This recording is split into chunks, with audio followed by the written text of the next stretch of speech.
আমার নবী এসে বলছেন, আবু বকর কি করছো? নবী গো, আমি বেলালকে কিনে নিচ্ছি। আমার নবী বলেন, ও আবু বকর, তুমি এককভাবে বেলালকে ক্রয় করো না। বেলালকে ক্রয় করার মধ্যে তোমার সঙ্গে আমি নবীকেও অংশীদার করো। জগৎকে নবী কি শিক্ষা দিলেন? এমনি মুসলমান, তুই মুসলমান দেখি হাজির খাইছি আপনি কিন্তু দিন ধর্ম কিছু আছে? নবীর সুন্নত তরিকা, নবীর আদর্শ, নবীর নিয়ম নীতি আমাদের কজনের মধ্যে আছে? সিদ্দিক আকবর বলেন, ইয়া রাসূলুল্লাহ, ইয়া হাবিবাল্লাহ, আমি এবং বেলাল আমরা দুজনে আপনি নবীর গোলাম। নবী গো, আমি বেলালকে কিনে নিচ্ছি আমার গোলাম বানাবার জন্যে না, এই জালেম উমাইয়ার দাসত্ব থেকে মুক্ত করবার জন্যে। আমি জালেমের দাসত্ব থেকে বেলালকে মুক্ত করে আমি আজীবনের জন্যে বেলালকে আপনি নবীর নামের উপর আমি আজাদ করে দেব। এটাকে বলে ফাক্কু রাকাবা, গোলাম আজাদ করে দেওয়া, গোলামের থেকে মুক্ত করা। অনেক মানুষ আরেকজন থেকে ধার কর্জ নিয়েছেন, গরিব মানুষ কর্জগুলো পরিশোধ করতে পারছে না, তার পক্ষ থেকে কর্জ পরিশোধ করে মুক্ত করা, এটার নাম হলো ফাক্কু রাকাবা। যে এগুলো কোনো সময় তাফসীরের মাহফিলে বসলে ওই সময় বলবো। আমি বলতে চাচ্ছি, উম্মুল মুমিনিন মা আয়েশা সিদ্দিকা রাদিয়াল্লাহু তাআলা আনহা বলেন, আমার আব্বা আবু বকর সিদ্দিক নবীর হাতে যখন কলমা পড়ে মুসলমান হলেন, আমার আব্বার হাতে তখন ছিল 40,000 দিরহাম। আর আমার নবীর সঙ্গে যে রাত্রে মক্কা থেকে হিজরত করে মদিনায় চলে যাচ্ছেন, ওই সময় আমার বাবার হাতে ছিল মাত্র 5,000 দিরহাম। 35,000 দিরহাম হিজরতের আগে আগে আমার আব্বা ঈমান ইসলামের জন্য খরচ করে দিয়েছেন। সুবহানাল্লাহ। এই 35,000 দিরহাম যেগুলো হিজরতের আগে আগে খরচ করেছেন, খরচের একটা খাত হলো হিজরতের আগে সিদ্দিক আকবর নিজের পকেটের দিনার দিরহাম দিয়ে 7 জন গোলামকে কিনে নবীর নামে আজাদ করে দিয়েছেন। চিৎকার দিয়ে বলেন না সুবহানাল্লাহ। এইভাবে এমন নির্যাতন চলছিল, আমার দেয়াল নবী নির্দেশ দিলেন, ওসমান, এরা তো নির্যাতনের স্টিম রোলার চালাচ্ছে, তুমি একটা কাজ করো, তোমার সঙ্গে একদল মুসলমানকে নিয়ে সামুদ্রিক জিদ্দা বন্দর দিয়ে তুমি হাবস শহরে চলে যাও। কোথায় যাবে? হাবস শহর। হাবস শহরের বাদশাহ নাজ্জাশীকে আমার কথা বলবা, আমি তাকে বুঝিয়ে বলবা যারা যেন সে এ নির্যাতিত মুসলমানদেরকে আশ্রয় দেয়। এনে মুসলমান কই দূরত দে, খবর আসেনি ইসলাম কিভাবে প্রতিষ্ঠা হলো। ওরা একদল গেল, পরবর্তীতে আরেক দল মক্কার ঘর বাড়ি ব্যবসা বাণিজ্য জাগার সম্পদ ফেলে এ জালেমরা তাদের মুসলমানের ঘর বাড়ির সবগুলো লুট করে নিয়ে গেল। এরা ঈমান বাঁচানোর জন্য চলে গেল হাবস শহরে। বাদশা নাজ্জাশী এদের কথা শুনে এদেরকে আশ্রয় দিয়েছেন। যেমন আমাদের দেশে এই যে রোহিঙ্গা আছে না, রোহিঙ্গা প্রায় 11 লক্ষ 12 লক্ষ বর্মার মুসলমান, তাদের নির্যাতনের কথা শুনে ওরা যে নির্যাতিত, এগুলো তো সবারই জানা আছে। মানবিক কারণে আমাদের দেশে এদেরকে আমরা কি দিয়েছি? আশ্রয় দিয়েছি। আর এই আশ্রয় দিলেও তো মনে করেন এদের ব্যয়বার যেগুলো আছে এগুলো তো জাতিসংঘ বহন করতেছে। আমার রসুলের যুগে কি এগুলো ছিল? আসলে ইসলামের ইতিহাস সম্পর্কে আমাদের অনেকে জানা নাই।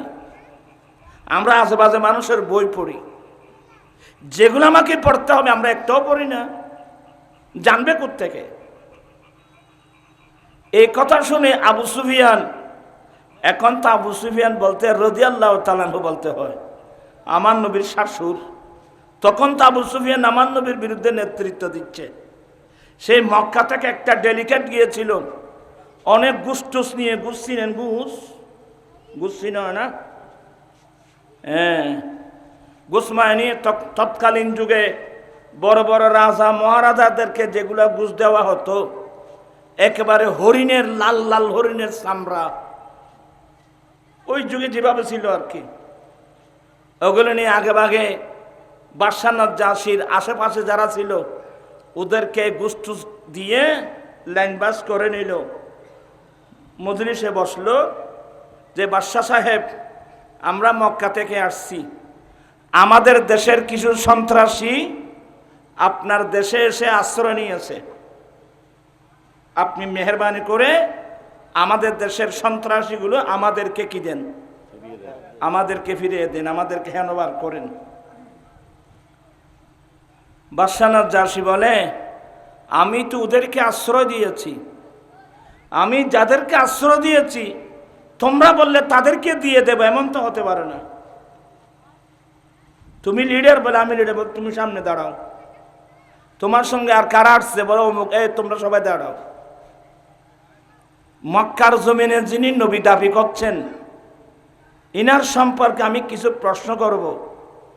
এই আবু সুফিয়ান সত্য উত্তর দিলে তোমরা হ্যাঁ বলবা, মিথ্যা বললে তোমরা সাথে সাথে প্রতিবাদ করবা। তা আবু সুফিয়ান বলছে, আসলে আমি সত্যি মিথ্যা বলতাম, কিন্তু আমার পিছনে মানুষ লাগিয়ে দিয়েছে, যার কারণে আর মিথ্যা বলতে পারলাম না। তখন প্রথম প্রশ্ন কি জানেন? বাদশাহ নাজ্জাশী বলেন, এ আবু সুফিয়ান, মক্কার জমিনে যিনি নবী দাবি করছেন, আচ্ছা উনি বংশগত কেমন মানুষ? প্রথম প্রশ্ন, উনি বংশগত কেমন? সেদিন আবু সুফিয়ান বাদশাহ নাজ্জাশীর সামনে বলতে বাধ্য হয়েছিল, হুয়া ফিনা যু নাসাবিন, উনি আমাদের মধ্যে সর্বোচ্চ বংশের মানুষ, উনি আমাদের মধ্যে সর্বোচ্চ বংশের মানুষ। আলহামদুলিল্লাহ বলেন। এটা বুখারীর হাদিস, বুঝছেন? আচ্ছা আচ্ছা শোনো, আবু সুফিয়ান, মক্কার জমিনে যারা সেই নবীর কলমা পড়ছে ওরা কি আরবের প্রভাবশালী মানুষ? বলেন না না হুজুর, আরব প্রভাবশালী কোনো মানুষ ওনার কলমা পড়ে নাই, সবাই দুর্বল মানুষ, গরিব মানুষ, সমাজ তাদেরকে গণে না, এই ধরনের কিছু গরিব মানুষ ওনার কি পড়ছে। ও আচ্ছা, আসলে এই জন্য তো মায়েশা বলছেন, বাদাল ইসলাম গরিবা, ইসলাম ধর্ম শুরু হয়েছে গরিবী অবস্থা। মানে যারা নবীর কলমা পড়ছেন অধিকাংশ মানুষ গরিব ছিল, অধিকাংশ মানুষ গরিব ছিল। আমার ভাইয়েরা, আমার দয়াল নবীর বাণী, ইসলাম ধর্ম শুরু হয়েছে গরিবী অবস্থায়। গরিবের এক মানি হলো অধিকাংশ মানুষ গরিব ছিল, আর্থিকভাবে দুর্বল, এক মানি। দ্বিতীয় নম্বর অর্থ হলো গরিব মানি গায়রে মারুফ, অপরিচিত। কারণ গরিব মানুষের মানুষ চিনে না।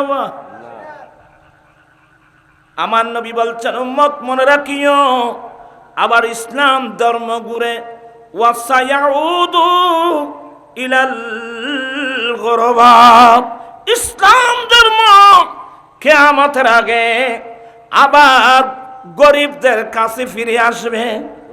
আবার গরিবদের কাছে ফিরে আসবে।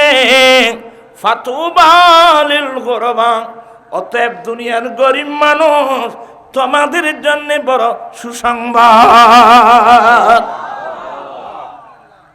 তো হুজুর, ইসলামের প্রাথমিক যুগে মানুষ সংখ্যায় কম ছিল, অর্থের গরিব ছিল, তো লাস্টেও সেভাবে বলেন না, লাস্টে তো মুসলমানের সংখ্যা অনেক থাকবে, অনেক দৌলত থাকবে। তোর সংখ্যা বেশি হলে কিভাবে, দৌলত বেশি হলে কি হবে? ইসলামের উপর তো অনেক মানুষ থাকবে না। এখন কজন মুসলমান আমরা ইসলামের উপর আছি? বলতে গেলে কান্না আসবে। অলিকুল সম্রাট আমার গৌসে পাকের একটা উপাধি মহিউদ্দিন। মহিউদ্দিন মানে দিন কো জিন্দা করনে वाला। তো শেখ মুহাক্কিক দেহলভী লিখতেছেন, মোল্লা আলী কারি লিখতেছেন, গৌসে পাকের উপাধি মহিউদ্দিন হলো কেন? একদিন আমার গৌসে পাক বাগদাদের রাস্তা ধরে যাচ্ছিলেন। বাগদাদের রাস্তা ধরে যাচ্ছিলেন, রাস্তার পাশে নালা। একজন বৃদ্ধ মানুষ নালার মধ্যে পড়ে হাও মাও করে কাঁদছে। আমার গৌসে পাক যাচ্ছেন, বলেন হুজুর আপনি হলেও আমাকে একটু উঠান না। আমি আব্দুল কাদের দৌড় দিলাম। হ্যাঁ হ্যাঁ, বৃদ্ধ মানুষ, বয়স্ক মানুষ রাস্তায় পড়লেও তো উঠতে পারে না, আর পড়ছে তো নালার মধ্যে। আমি আব্দুল কাদের দৌড় দিলাম। দৌড়ে গিয়ে তাকে ধরে যখন আমি উপরে উঠালাম, ওপারে উঠানোর সাথে দেখলাম সে একেবারে এক যুবক। কিরে, আপনি মুরব্বী মানুষ, নালায় পড়ে আছেন, আপনি উঠতে পারতেছেন না, আপনি আমার সাহায্য নিলেন, আমি আপনাকে নালা থেকে উপর উঠাতে আপনি একেবারে ইয়ং হয়ে গেলেন। বলে হুজুর আমি কোনো মানুষ নই, আমি কোনো দানব নই, আমি মানুষের আকৃতি ধারণ করেছি। তো আপনি কে? হুজুর আমি হলাম এখন থেকে 500 বছর আগে মক্কার জমিনে দয়াল নবী হাজার হাজার সাহাবায়ে কেরামের রক্ত দিয়ে বিশ্ববাসীকে যে ইসলাম ধর্ম নবী উপহার দিয়েছিলেন, আমি হলাম দয়াল নবীর প্রতিষ্ঠিত ইসলাম ধর্ম। কি বলছেন? আমার নবীর ধর্ম? তো আমার নবীর ধর্ম নালায় কেন? আমার নবীর ধর্ম তো মুসলমানের বুকে মাথার মুক্ত হয়ে থাকা উচিত ছিল। আমার নবীর ধর্ম নালায় কেন? বলে হুজুর আমি নালায় না গিয়ে কোথায় যাব? মুসলমান তো আমাকে ছেড়ে দিয়েছে। এবার আপনারা বলুন, ওই যুগের যদি এই অবস্থা হয়, বর্তমান যুগে কোন অবস্থা হবে? ইসলাম, যে ইসলাম আমাকে দামি করবে, আজকে সেই ইসলামকে বিদায় দিয়ে নালায় চলে গেছে, আর আমরা ইহুদি নাসারার গোলামি করতেছি। দুনিয়াও বরবাদ, দুনিয়াও শেষ, আখিরাতও শেষ। আমার গৌসে পাক বলেন, আচ্ছা আমাকে একটা কথা বলেন, আমি আপনাকে ধরে উপরে উঠাতে উঠাতে আপনি একেবারে যুবক হয়ে গেলেন। বলে হুজুর আমি দুর্বল, ইসলাম আবার শক্তিশালী হব আপনি গৌসে পাকের উসিলায়, আপনার মাধ্যমে। এই কথা বলার পর গৌসে পাক যখন সামনে যাচ্ছিলেন, রাস্তার দুধারে মানুষ সবাই ওনাকে ডাকতেছেন, ইয়া মুহিউদ্দিন, या मुहिउद्दीन, या मुहिउद्दीन, है दीन को जिंदा करने वाला, है दीन को जिंदा करने वाला, है दीन को जिंदा करने वाला। আসলে কথার নাম বেশি মানে লতা বেড়ে যায়। আমি আপনাদেরকে যে কথা বোঝাতে চেয়েছিলাম, মক্কার জমিনে আমার নবীর উপর যে নির্যাতন, অনেক লম্বা আলোচনা। এক পর্যায়ে নির্যাতন আরো বেড়ে গেল। আল্লাহর নির্দেশে আমার নবী সহ মক্কার জমিন থেকে মদিনায় হিজরত করে চলে গেল। কিভাবে? প্রায় 350 মাইল দূরে। মক্কা থেকে মদিনা প্রায় 350 কিলোমিটার বা 300 মাইল দূরে। তেমন কোনো রুট ছিল না, কোনো কার মাইক্রো বলতে কিছু ছিল না, কোন একটা হাইওয়ে ছিল না। কেউ ঘোড়ার পিঠে চড়ে, কেউ ওঠার পিঠে বসে, কেউ গাদার পিঠে বসে। এত কঠিন রাস্তা পাড়ি দিয়ে মদিনাতুল মুনাওয়ারায় গেল। আমার ভাইয়েরা, যে নির্যাতনের কথাগুলো মুসলমান কোনোদিন বলতে পারবে না। মক্কাবাসী আমার নবীর উপর যে নির্যাতন, আমার নবীর কলমা যারা পড়াছিল তাদের উপর কি যে নির্যাতন চালিয়েছিল, এ কথা বলার মতো না। কিন্তু 8ম হিজরিতে আমার দয়াল নবী 10,000 মুজাহিদিন নিয়ে মক্কা যখন দখল করলেন, তখন ওই মক্কাবাসী একজন নয়, দুজন নয়, প্রায় 60,000 মক্কাবাসী আল্লাহর ঘরের চতুর্পাশে পাহাড়ের চূড়ায় চূড়ায় পাহাড়ের পাদদেশে দাঁড়িয়ে থরথর থরথর করে কাঁপছিল। ওরা বলছে, হ্যাঁ রে, মুহাম্মদকে নির্যাতন করেছি, মুহাম্মদের কলমা পড়ার কারণে মুসলমানের উপর এমন নির্যাতন চালিয়েছি। তাদেরকে ঘরবাড়ি ছাড়া করেছি, তাদের ঘরবাড়ি লুট করে নিয়েছি, দোকানপাট লুট করে নিয়েছি, নির্যাতনের স্টিম রোলার চালিয়েছি। হেরে, সেই মক্কা তো আজকে মুহাম্মাদের হাতে চলে গেল, মুহাম্মাদের বাহিনীর হাতে চলে গেল। আল্লাহ জানে আজকে আমাদের থেকে তারা কি প্রতিশোধ গ্রহণ করে। আল্লাহ জানে তারা আজকে আমাদের থেকে কি প্রতিশোধ গ্রহণ করে।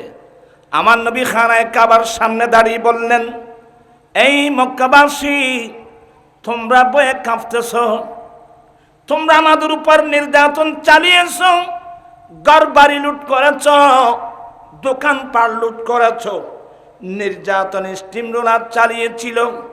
আজকে আল্লাহ মক্কা আমাদের হাতে দিয়ে দিলেন, মুসলমানের হাতে দিয়ে দিলেন, তোমরা ভয় পাচ্ছ। আজকে আমরা তোমাদের থেকে কি প্রতিশোধ গ্রহণ করব? শোনো, আমি নবী প্রতিশোধ গ্রহণ করার জন্য আসি নাই। আমি এই মুহূর্তের মাঝে তোমাদেরকে সে উত্তর দেব, যে উত্তর ইউসুফ আলাইহিস সালাম আপনা ভাইদেরকে দিয়েছিলেন, লা তাসরিবা আলাইকুমুল ইয়াউম।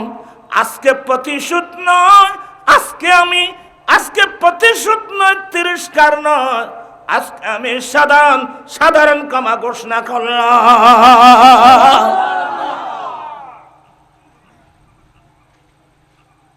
এই জন্য মনীষীরা বলেন, ক্ষমাই মহত্বের লক্ষণ। এখন দেখা যায় ওই বিধর্মীদের মতো প্রতিহিংসা, প্রতিহিংসার আগুন দাও দাও করে জ্বলতেছে। যদি প্রতিহিংসার আগুনে জ্বলে, তুমি মুসলমান কেন, তুমি নবীর কলমা কেন পড়ছো? যারা নবীর কলমা পড়বে এরা নফস নিয়ে চলতে পারবে না, নফস যায় বলে তাই করতে পারবে না। যারা নবীর কলমা পড়বে ওরা আল্লাহ রসুলের কানুন মোতাবেক চলবে। আমার উম্মুল মুমিনিন মায়েশা বলেন, আমার নবীর আদর্শের মধ্যে একটা আদর্শ ছিল, আমার নবীর জীবনে কোনোদিন আমার নবীকে ব্যক্তিগত যারা আক্রমণ করেছে, আমার নবী কোনোদিন কারো থেকে প্রতিশোধ গ্রহণ করে নাই। ওয়ালাকিন ইয়াফু ওয়া ইয়াসফাহু, আমার নবীর আদর্শ মাফ করে দেওয়া। আরে আপনারা আলেমদের জবানে শুনছেন, তায়েফের মাঠে নবীর উপর কত বড় নির্যাতন। জিবরিল আলাইহিস সালাম এসেছিল, ইয়া রাসূলুল্লাহ, এ জালেম তায়েফবাসী আপনার উপর যে নির্যাতনের স্টিম রোলার চালিয়েছিল, নবী গো একটু পারমিশন দেন না আমাকে। আমার নবী রক্তাক্ত অবস্থায়, আমার নবী রক্তাক্ত অবস্থায়, আমার নবী এমনভাবে আক্রান্ত হলেন, জিবরিল এসে গেল। জিবরিল, নবী গো, এ জালেম তায়েববাসীরা আপনি নবীর উপর যে নির্যাতন স্টিমুলার চালিয়েছে, আপনি একটু পারমিশন দেন, আমি এই ডানা দিয়ে গোটা তায়েফের জমিন উপরে ফেলবো, তায়েফের জমিন ধ্বংস করে দেব, একটু পারমিশন দেন না। আমার নবী বলেন, জিবরিল, আমি তোমাকে সে পারমিশন দিতে পারবো না। আমি কারো থেকে, ওরা আমাকে মারছে, ওরা আমাকে না জেনে মারছে, ওরা আমাকে মারছে, রক্তাক্ত করছে, নির্যাতন করছে, তাই বলে আমি তোমাকে, তুমি গোটা তায়েফকে উল্টিয়ে দিবে, আমি সে পারমিশন দিতে পারবো না। আমি কারো থেকে যেন আসছি না। আমি আল্লাহর কাছে দোয়া করি, আল্লাহুম্মা ইহদি কওমি ফাইন্নাহুম লা ইয়ালামুন। আল্লাহ, জাতিকে তুমি হেদায়েত করো, ওরা আমাকে চিনে না। এক কথায় আমি সবার কাছে বিনয়ের সাথে বলবো, মুসলমান হলে তুমি তোমার ইচ্ছা মোতাবেক ইটার মাইতের মারবিনি। এই যে প্রতিহিংসা বর্তমান বাংলাদেশে কি দেখতেছি, এগুলো আমরা। আপনি কি নবীর কলমা পড়ছেন? মনীষীরা বলেন, ক্ষমাই মহত্তর লক্ষণ। আমি আল্লাহর কাছে দোয়া করি, এমনি মুসলমান হলে কোনো লাভ নেই। মানুষের বিরুদ্ধে মামলা এই সুযোগ ইতারা এখন গাঁথি দে চলেন না। আমি সবাইকে বলবো, ভুল পথে যাবেন না, এগুলো আমাদের রাস্তা নয়, এটা সিরাতে মুস্তাকিম নয়, এটা আমার নবীর দেওয়া রাস্তা নয়, এগুলো ইবলিসের রাস্তা, এগুলো শয়তানের রাস্তা। ঠিক কিনা ভাইয়েরা? আমাদের রাস্তা নির্ধারিত। আমরা নবীর পথে চলতে চাই কি চাই না? দুই হাত উঠাই বলতে হবে, আমরা নবীর পথে চলতে চাই কি চাই না?